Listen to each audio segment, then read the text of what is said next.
सिमरन अपनी सास रोमिला के साथ रहती है। सिमरन का पति उसे शादी के कुछ महीनों बाद ही छोड़कर भाग गया था। उसने अपनी माँ के बारे में भी नहीं सोचा। वही रोमिला के पति यानी सिमरन के ससुर जी का कई सालों पहले स्वर्गवास हो चुका था। दोनों सास बहू मिलकर फूलों का बिजनेस करती है और बुके, हार और मालाएं बनाकर उन्हें बेचा करती है। उनकी एक छोटी सी दुकान होती है। ये लीजिए काकी जी, आपका हार, और ये आपका गुलाबों का बुके भाई साहब। ये लो तुम्हारे पैसे। बहुत ही सुंदर हार बनाया है तुमने सिमरन बिटिया। अरे काकी, सिमरन और रोमिला काकी तो बहुत ही अच्छे हार और बुके बनाते हैं, इसीलिए मैं हमेशा यही से खरीदता हूँ। इस एक महीने में तो मेरी ये चौथी डेट है। बस आशीर्वाद दीजिए कि ये गुलाबों का बुके देखकर लड़की खुश हो जाए। हो जाएगी बेटा, इस बार तो लड़की पक्का खुश हो जाएगी। दोनों सास बहू दिन रात मेहनत करके पैसे कमाती है और अपना गुजार बसार करती है। सिमरन को फूल हार बनाने के अलावा फैशन और मॉडलिंग भी पसंद होता है, लेकिन गरीबी के चलते उसे अपने सपनों को भूल जाना पड़ता है। माफ कर देना बहू, तुझे अपने जीवन में हमेशा दुख ही मिला है। पहले तेरे माता पिता के जाने से गरीबी मिली और गरीबी के चलते तू अपने सपने को ही पूरा नहीं कर पाई, और फिर शादी के बाद मेरे बेटे ने तुझे इतना बड़ा धोखा दिया और वो तुझे छोड़कर दूसरी लड़की के साथ भाग गया। नहीं माँ जी, आप क्यों माफी मांग रही हो? गलती आपकी बेटी की है, आपकी नहीं। आप तो दुनिया की सबसे बेस्ट सास हो और तू सबसे बेस्ट बहू। सिमरन और रोमिला की तरक्की देख उसकी पड़ोसन चारू और उसकी बहू गायत्री उनसे बहुत जलती है। माँ जी, इन दोनों सास बहू को तो देखो, कैसे अकेले रहकर भी दोनों अपना घर चला रही है, अपना पेट भर रही है। हाँ बहू, इन दोनों को देखकर मुझे बहुत गुस्सा आता है। एक दिन सिमरन और रोमिला जब बाजार में कुछ सामान खरीदने जाते हैं, तभी वो दोनों वहां पर एक पोस्टर लगा हुआ देखते हैं, जिसमें लिखा होता है fashion model of the year 2023, इस साल का सबसे बड़ा इवेंट, वो भी हमारी कॉलोनी में। वाह वाह वाह, जीतने वाले को मिलेंगे पूरे 5 लाख रुपए। अरे वाह, ये तो बहुत ही सुनहरा मौका है बहू। लेकिन अफसोस, मैं इस फैशन शो कंपटीशन में भाग ही नहीं ले पाऊंगी माँ जी, क्योंकि हमारे पास इतने पैसे कहाँ कि हम एक खूबसूरत सा ड्रेस खरीद सके। अरे सिमरन बहू, तू मन छोटा क्यों करती है? तेरी सास है ना, मैं पैसों का जुगाड़ करके एक सुंदर सा ड्रेस बनाऊंगी, जिसे पहनकर तू एकदम बढ़िया दिखेगी। नहीं माँ जी, आप ऐसा कुछ नहीं करोगी। खामखा मेरे कारण आप परेशानी क्यों मोड़ ले रही हो? नहीं बहू, तू मुझे अपनी माँ समान मानती है ना, तो मुझे अपनी बेटी की मदद करने दे। अगर एक बेटी जीतेगी तो सबसे ज्यादा खुशी तो उसकी माँ को ही होगी ना। रोमिला सिमरन को मनाती है और वो यहाँ वहां से पैसों का बंदोबस्त करके अपनी बहू के लिए एक सुंदर सा ड्रेस खरीदती है। सिमरन को वो ड्रेस बहुत पसंद आता है। हाय, ये ड्रेस तो कितना प्यारा है। तुझ पर ये ड्रेस बहुत जचेगा। ये सब उनके घर के बाहर खड़ी चारू और गायत्री सुन लेते हैं। अच्छा, तो ये मैडम फैशन शो कंपटीशन में भाग लेने वाली है। माँ जी, ये सिमरन तो वाकई में सुंदर ही दिखती है। ऊपर से इसने ये ड्रेस पहन लिया तो ये और भी ज्यादा सुंदर दिखेगी, और अगर इसने ये कंपटीशन जीत लिया तो ये दोनों की दोनों पैसों से माला माल हो जाएगी। हाँ गायत्री बहू, तू एकदम सही कह रही है। इसीलिए हमें कुछ ऐसा करना होगा जिससे ये चुड़ैल उस फैशन शो कंपटीशन में हिस्सा ही ना ले पाए। दोनों क्रूर सास बहू मिलकर सिमरन के ड्रेस को बर्बाद करने की योजना बनाते। रात में वो दोनों चुपके से उनके घर में घुसती और सिमरन के ड्रेस को कैंची से फाड़ देती है। अगली सुबह जब सिमरन और रोमिला उस ड्रेस को फटा हुआ देखती है तब वो दोनों बहुत दुखी हो जाती है। हे भगवान, ये क्या हो गया इस ड्रेस को? ये किसने किया होगा? कल फैशन शो है, मेरा ड्रेस तो पूरी तरह खराब हो चुका है। अब मैं कल क्या पहनूंगी माँ जी? तू चिंता मत कर बहू, हम कोई ना कोई रास्ता जरूर ढूंढ निकालेंगे। कैसे माँ जी? अब तो हमारे पास पैसे भी नहीं है। उल्टा आपने इस ड्रेस के लिए ही लोगों से पैसे लिए थे। दोनों सास बहू काफी परेशान हो जाती है। वही इन दोनों को चिंतित देख चारू और उसकी बहू के मन में ढेर सारे लड्डू फूटते हैं। अब जाकर दिखाइए फैशन शो में।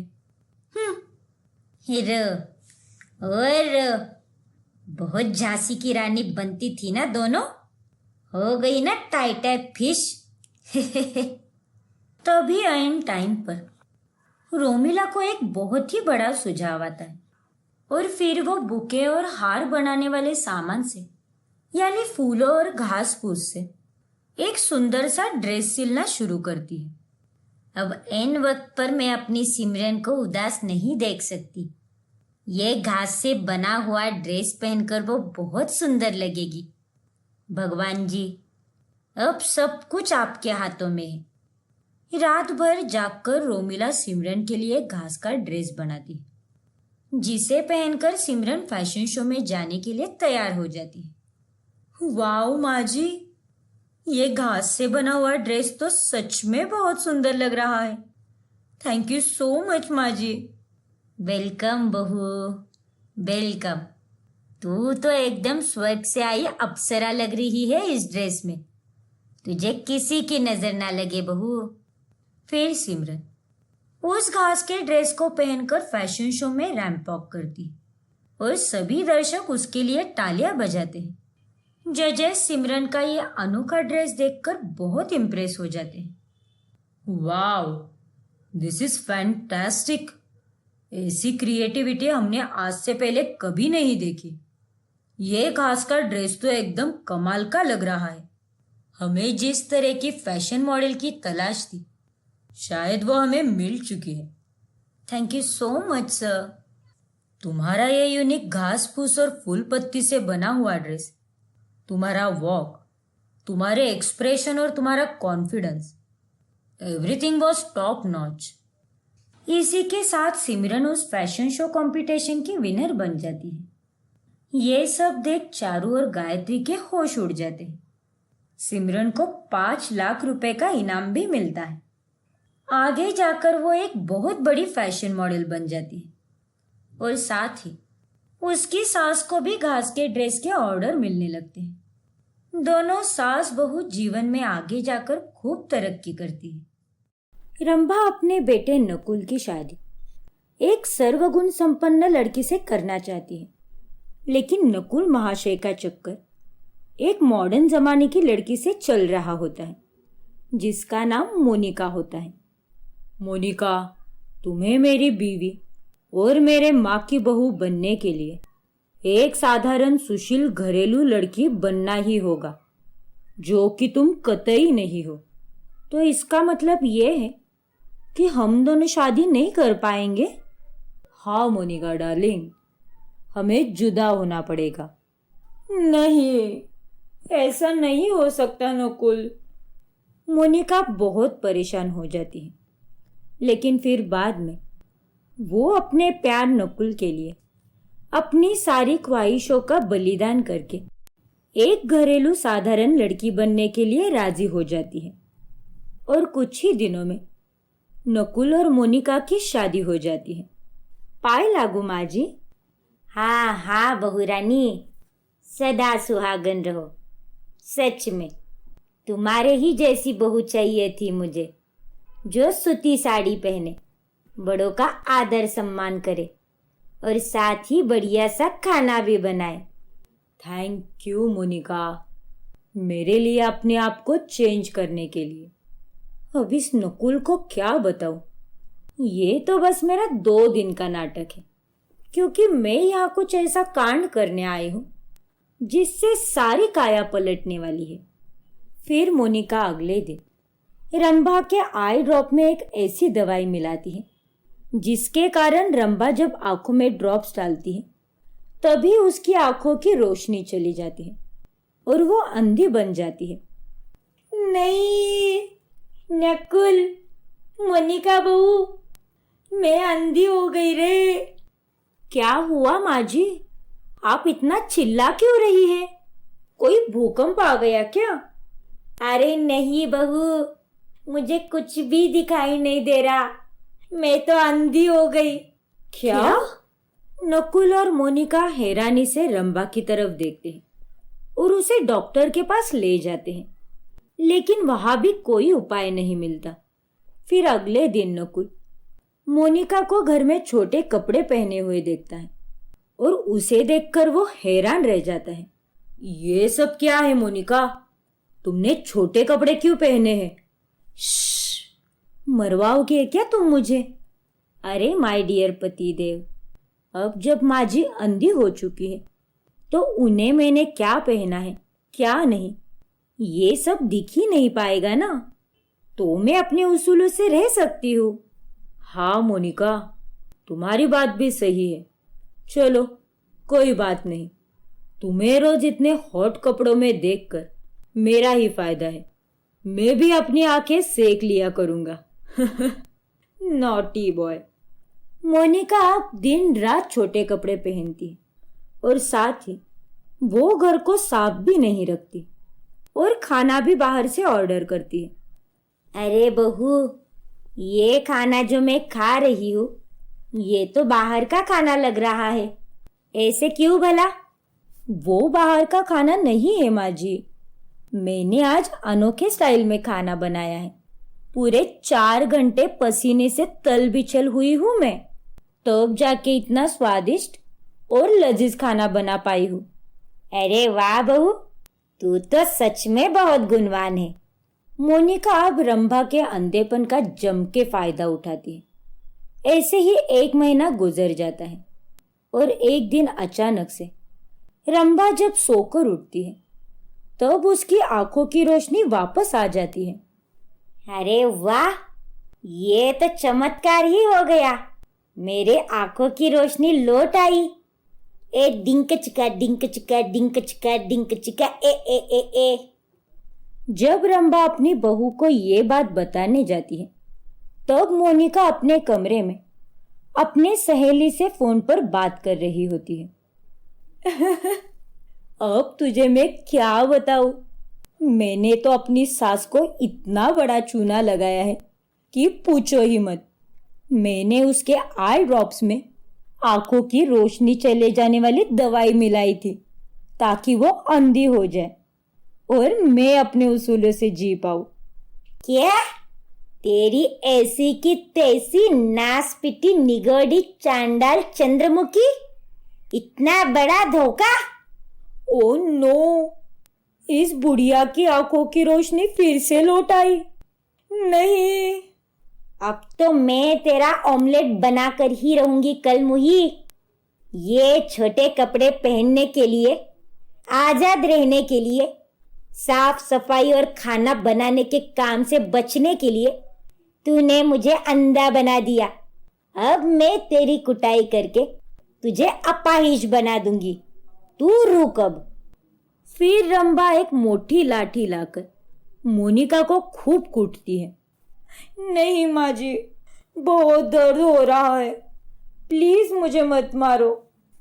अरे कल मुही, जिस आदमी के साथ रहने के लिए तूने ये चाल चली, सोच अगर उसे ये पता चला कि तूने जानबूझकर उसकी माँ को अंधा किया है तो वो तुझे एक झटके में ही अपनी जिंदगी से बाहर कर देगा।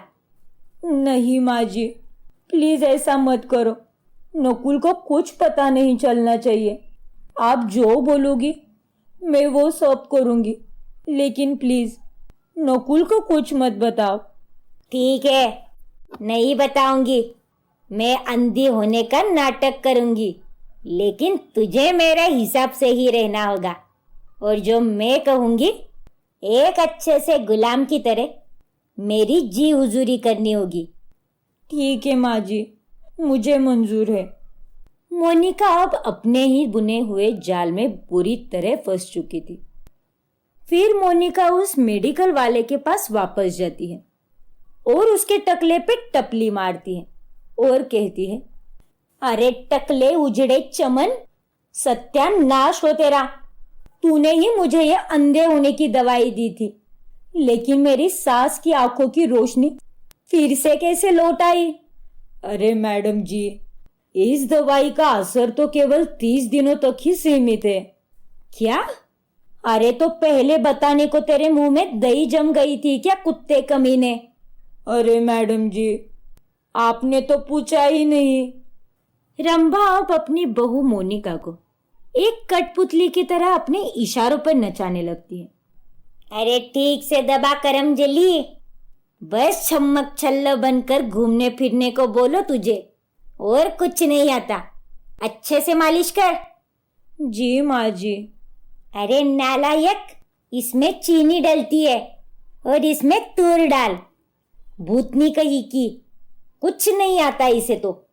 हाँ माँ जी, अभी डालती हूँ।